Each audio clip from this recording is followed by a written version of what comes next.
Welcome to VLGA Connect. My name is Catherine Arndt and I'm the Chief of the VLGA Connect studio. I hope you enjoy today's Connect episode brought to you by the VLGA, the national broadcaster on all things local government.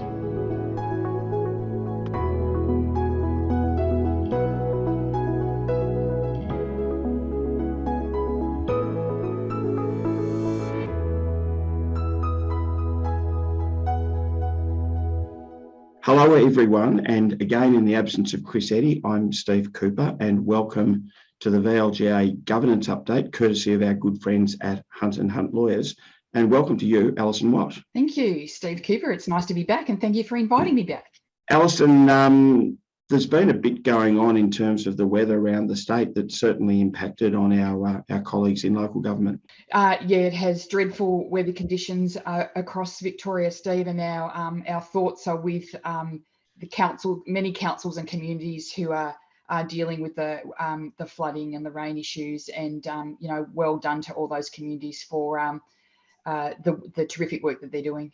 Oh, look, absolutely, Alison. We know that councils are the first port of call, when people are feeling threatened. So there's a service delivery aspect and, the emergency management responses for councils right across the state, given the rain and the wind that we've had and conditions of roads, will mean that I'm sure there's a lot of people putting in long hours this week. Absolutely, and the rain has stopped in Melbourne for the moment, but as we speak, there are communities, suburbs of Melbourne being evacuated, as are some rural communities. So our thoughts are with all those folks. Absolutely, and it won't end this week, Alison, because all of that water's got to eventually go somewhere.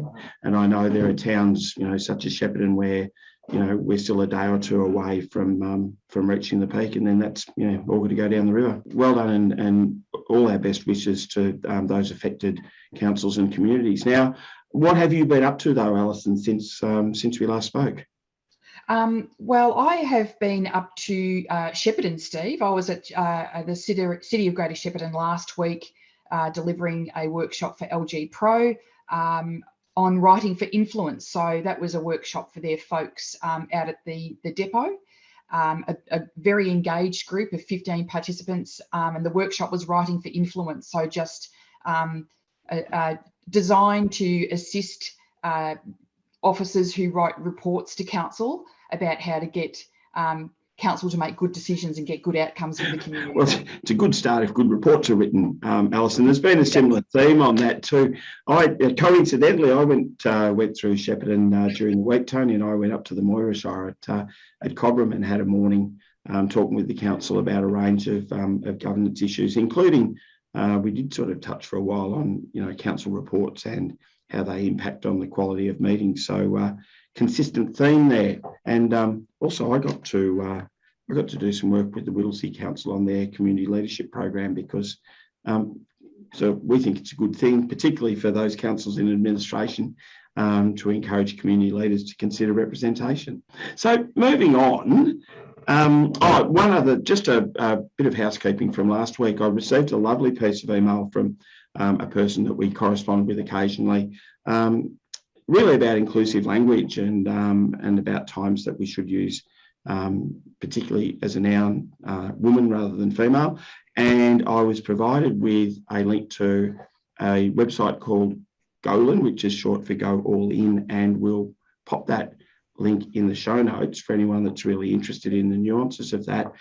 Well, in fact, and we all should be interested, Alison, because it's something we can just all be a bit better at. So that's, how would I say, feedback given and received in good spirit. So thank you for that. Now, Commonwealth Games announcements. You've been following that this week, Alison.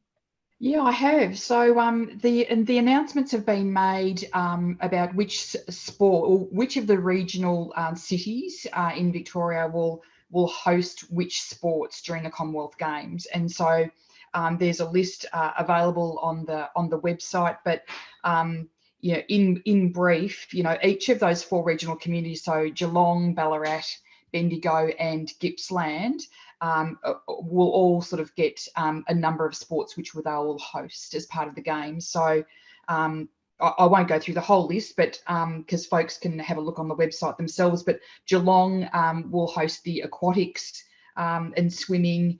Ballarat, the vast majority of the athletics. Bendigo and Gippsland, cycling, and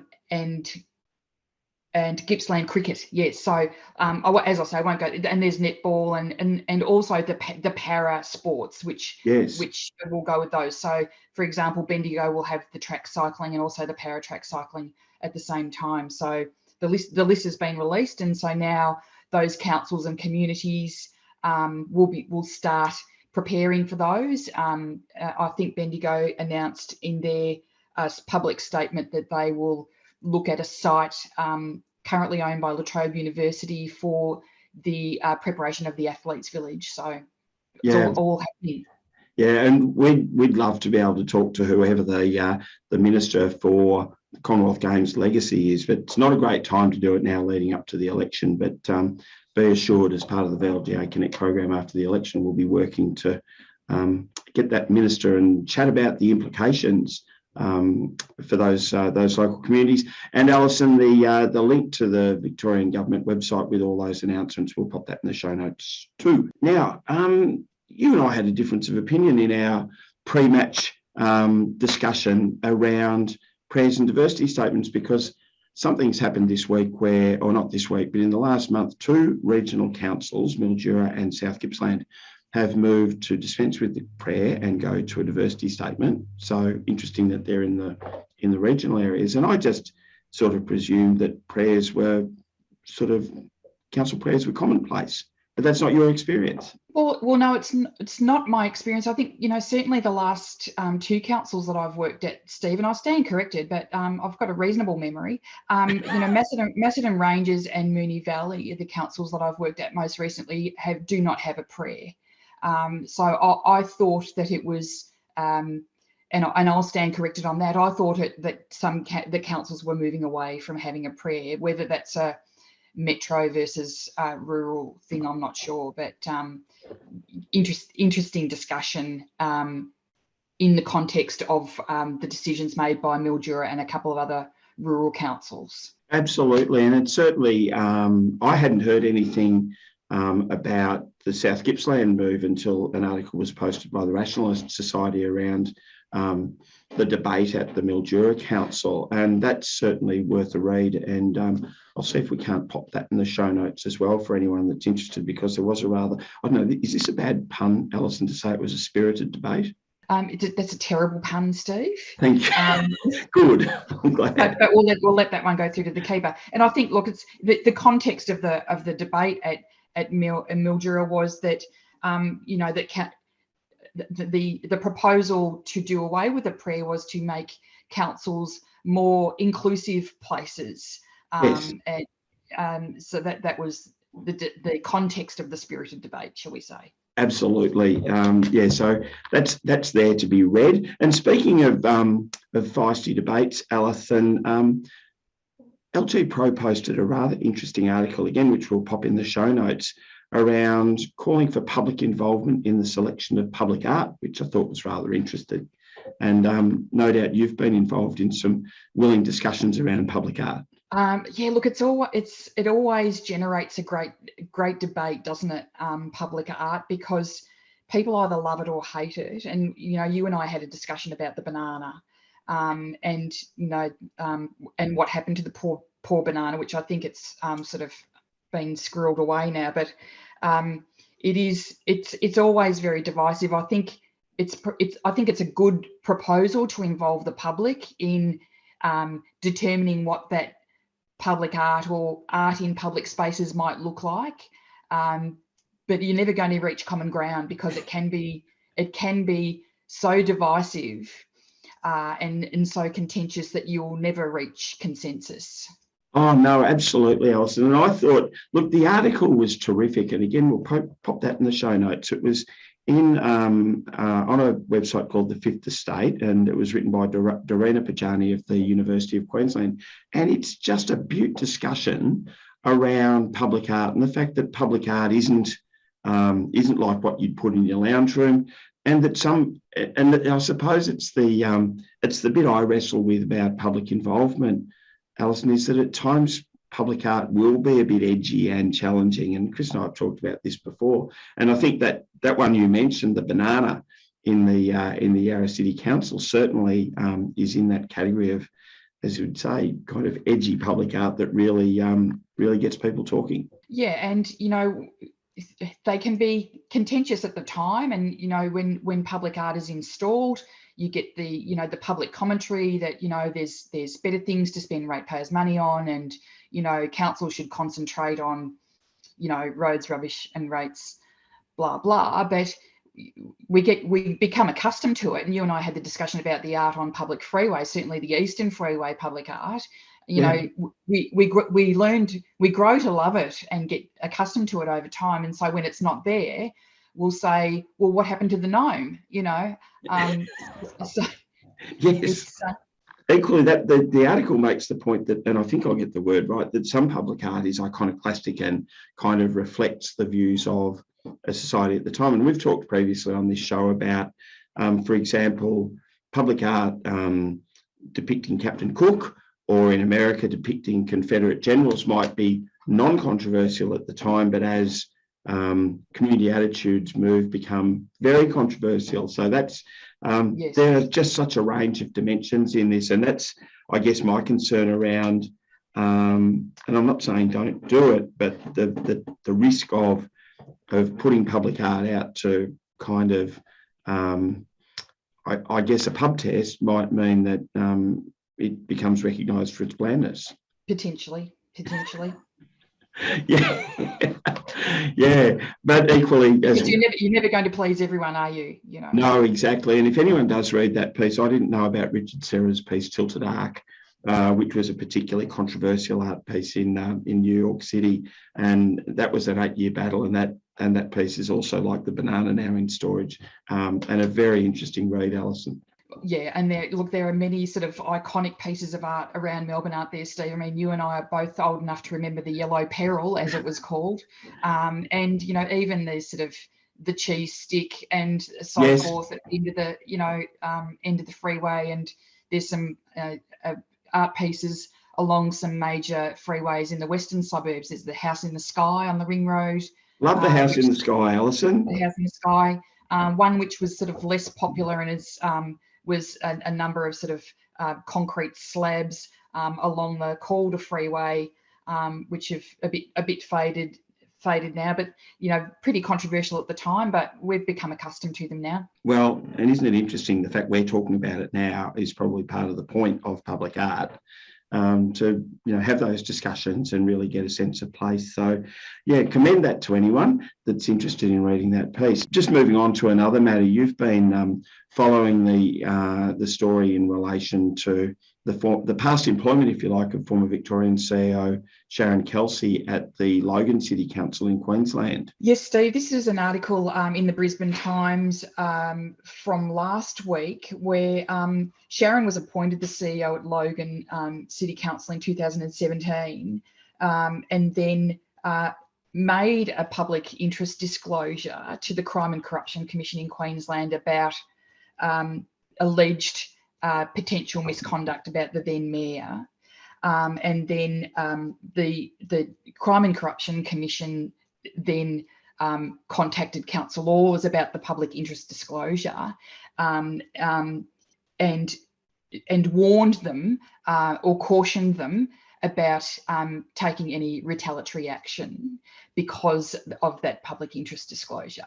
Isn't that an extraordinary communication? I mean, probably they had to, but extraordinary that it happened and that anyone in public office would need that reminder.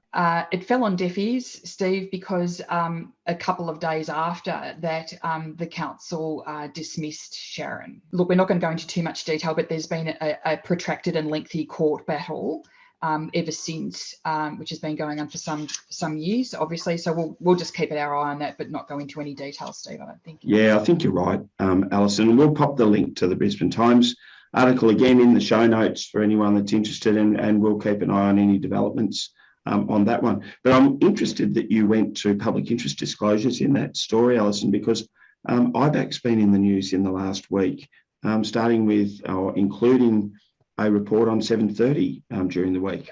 Yeah, so IBAC had released its report into the risks around, the strengthening of lobbying and the subsequent corruption that can be a result of lobbying at both the state and local level.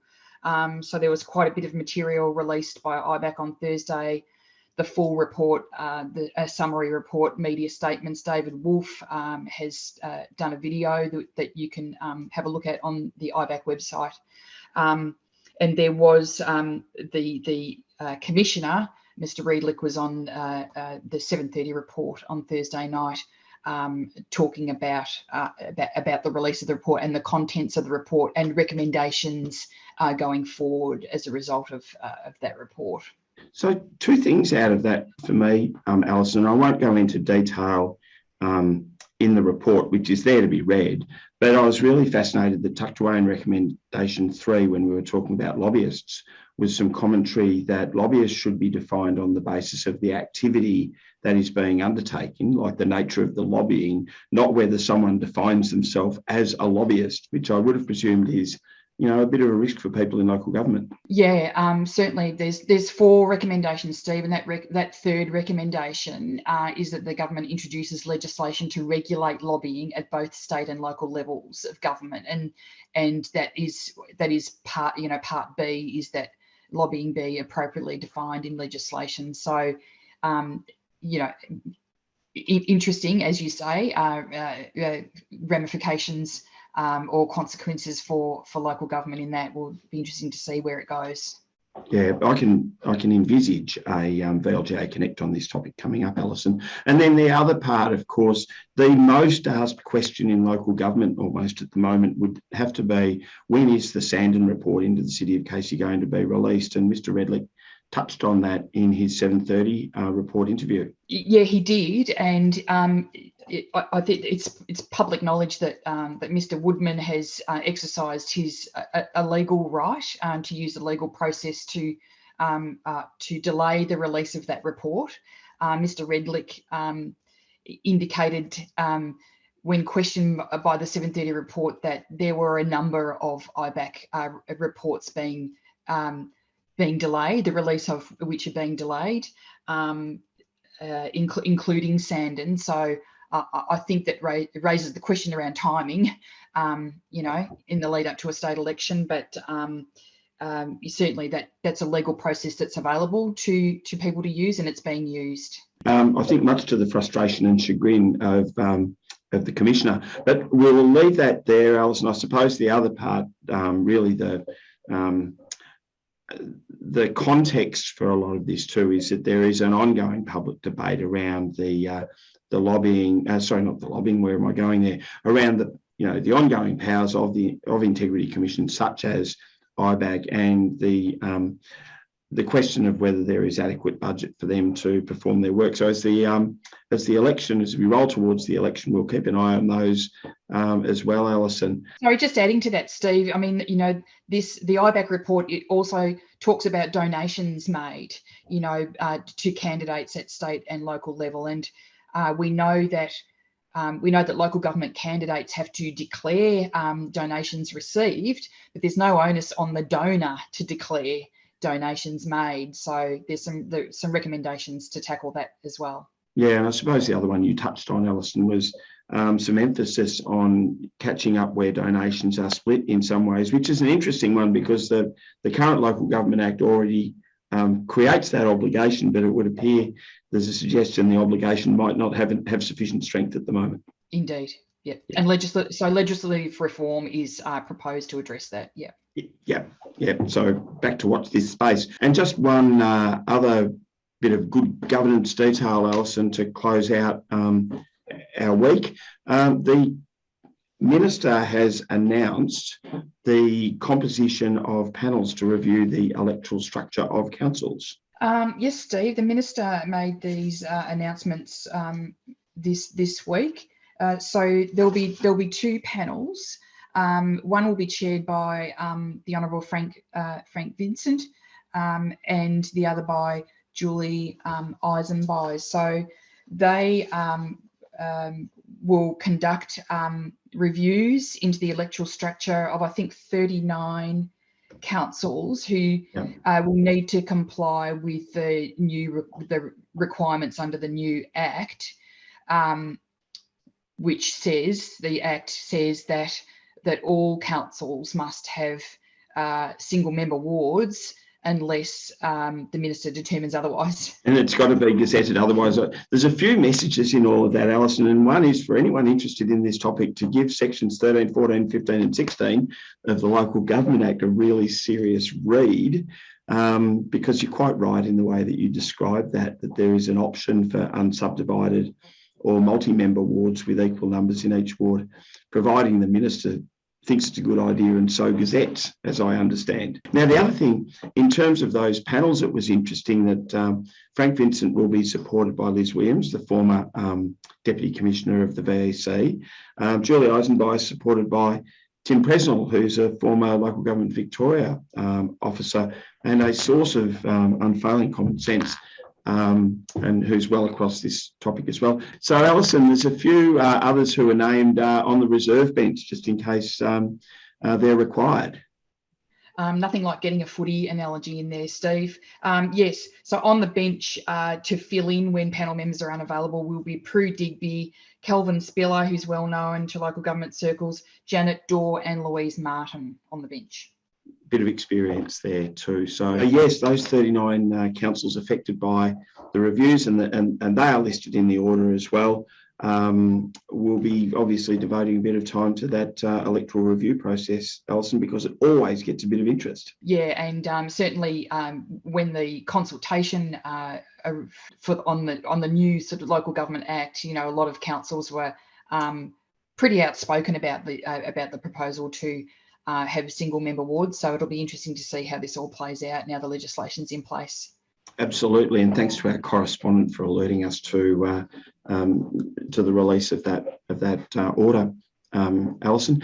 Now, just to wind things out, there's been some events on this week, and we've got something coming up. And I know our friend Tony Rounick at Hunt and Hunt sat with Amy Johnson on an LG Pro panel on social media at the social media conference.